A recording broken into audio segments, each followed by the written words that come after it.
আমার হাতে দুটো রিং আছে এবং এই রিংয়ের অরিজিনাল রঙটা কালো, এবং এটা ডললে উঠবেও না বা ভাঙবেও না।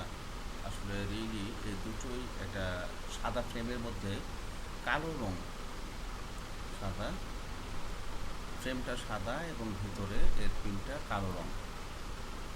ওকে, এটা ডললে উঠবে না, এটা ডললে উঠবে না, এটা রিয়েলি কালো, একদমই কালো। তো যদি আমি এখন একটা ম্যাজিক করি তাহলে আমি এই কালারটাকে চেঞ্জ করে ফেলতে পারবো।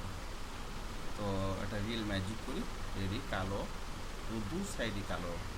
তো যদি এখন একটা ম্যাজিক করছি, ওকে ওকে, রেডি, 1 2 3, এবং এটা হয়ে গেল হলুদ আর সবুজ। আবার নেক্সট পার্টটা কিন্তু এখনও কালো আছে, নেক্সট পার্টটা কালো। তো যদি আমি আর একটা ম্যাজিক করি তাহলে এটা কী হয়, রেডি, ওকে, এটা হয়ে গেল ব্লু আর রেড। এক সাইডে আছে হলুদ আর সবুজ, আর ওই সাইডে আছে রেড এবং ফিরোজা কালার। ওকে, এটা ধরলেও এটা উঠবে না। ওকে, বাই বাই।